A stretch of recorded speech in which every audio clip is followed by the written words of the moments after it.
नमस्कार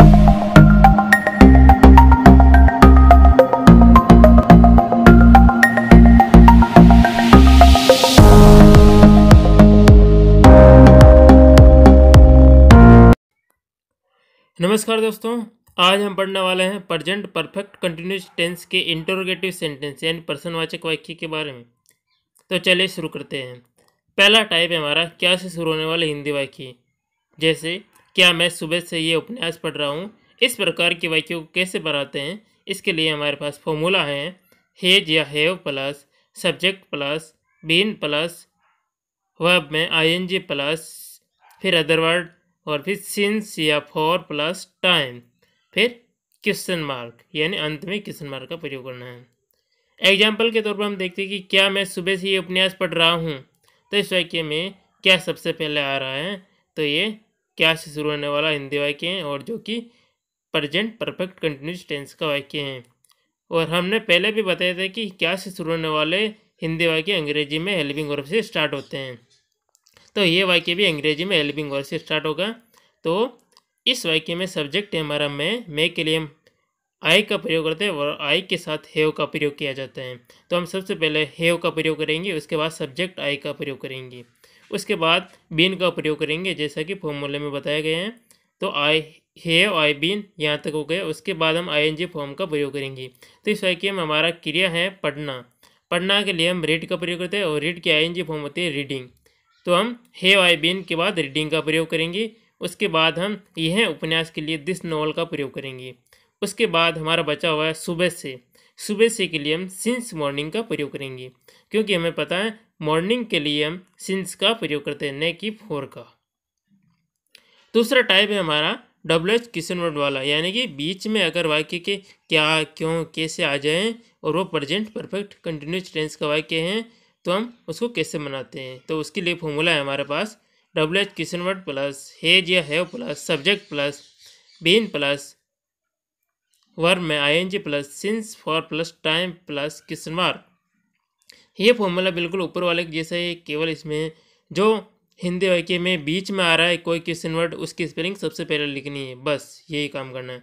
जैसा कि एग्जांपल है हमारा मैं सुबह से क्या पढ़ रहा हूँ। तो इस वाक्य में बीच में क्या आ रहा है तो क्या की स्पेलिंग सबसे पहले लिखनी है और बाकी सेम टू सेम करना है, जैसा कि पहले वाले में किया था हमने।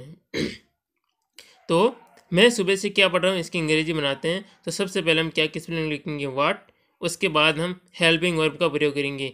हेल्पिंग वर्ब हैव का प्रयोग करेंगे, क्योंकि सब्जेक्ट यहाँ हमारा मैं है, मैं के लिए हम आई का प्रयोग करते हैं और आई के साथ हैव का प्रयोग किया जाता है। तो वाट हैव आई यहाँ तक हो गया। उसके बाद फॉर्मूले में सब्जेक्ट के बाद बीन है तो आई के बाद हम बीन का प्रयोग करेंगे। तो व्हाट हैव आई बीन, उसके बाद आईएनजी फॉर्म यानी कि यहाँ पर क्रिया है पढ़ना। पढ़ना के लिए हम रीड का प्रयोग करते हैं और रीड की आईएनजी फॉर्म होती है रीडिंग। उसके बाद हमारा बचा हुआ सुबह से के लिए हम सिंस मॉर्निंग का प्रयोग करेंगे। तो इस प्रकार मैं सुबह से क्या पढ़ रहा हूँ इसकी अंग्रेजी हो जाएगी what have I been reading since morning. Example है हमारा आप 2 दिनों से कहाँ जा रहे हो। इस वाक्य में बीच में आ रहा है कहाँ, तो कहाँ की स्पेलिंग सबसे पहले लिखेंगे वेयर। उसके बाद हेल्पिंग वर्ब हैव का प्रयोग करेंगे, क्योंकि इस वाक्य में सब्जेक्ट हमारा आप है, आपके लिए यू का प्रयोग करते हैं और यू के साथ हैव का प्रयोग किया जाता है। तो वेयर हैव यू यहाँ तक हो गया। उसके बाद फॉर्मूले के हिसाब से सब्जेक्ट यू के बाद हम बीन का प्रयोग करेंगे। उसके बाद आईएनजी फॉर्म, यानी कि इस वाक्य में क्रिया है हमारे जाना, जाने के लिए हम प्रयोग करते हैं गो और गो की आईएनजी फॉर्म होती है गोइंग।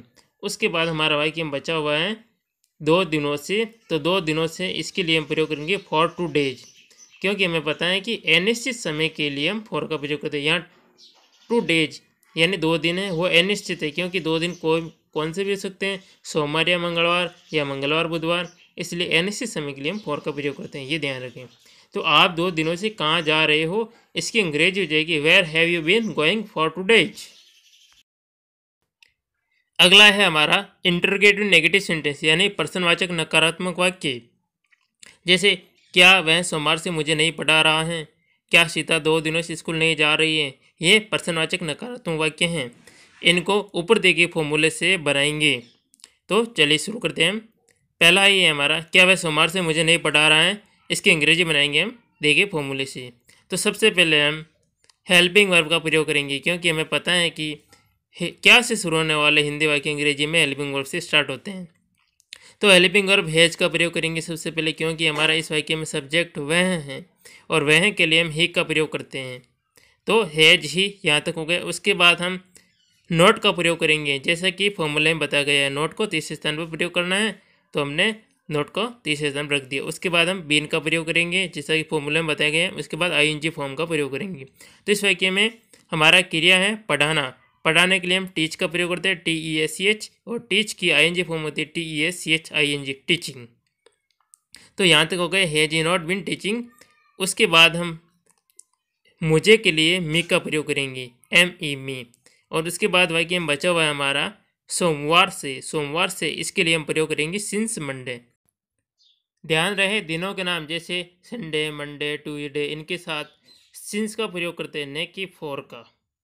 दूसरा एग्जाम्पल है हमारा, क्या सीता 2 दिनों से स्कूल नहीं जा रही है। इसके लिए हम सबसे पहले हैज का प्रयोग करेंगे, क्योंकि सब्जेक्ट हमारे यहाँ पे सीता है, और सीता जो कि एक सिंगुलर सब्जेक्ट है, और सिंगुलर सब्जेक्ट के साथ हैज का प्रयोग किया जाता है, ये हमें पता है। तो हैज सीता यहाँ तक हो गए। उसके बाद हम नोट का प्रयोग करेंगे, क्योंकि हमें फॉर्मूले में बता रखे कि सब्जेक्ट के बाद नोट का प्रयोग करना है, तो सीता के बाद हम नोट का प्रयोग करेंगे। उसके बाद बीन का प्रयोग करना है, जैसा कि फॉर्मूले में बताया गया है। उसके बाद आईएनजी फॉर्म का। तो इस वाक्य में हमारी क्रिया है जाना। जाना के लिए हम गो का प्रयोग करते हैं, गो की आईएनजी फॉर्म होती है गोइंग। तो इस प्रकार है सीता नॉट बिन गोइंग, यहाँ तक हो गया। उसके बाद स्कूल के लिए हम प्रयोग करेंगे टू स्कूल।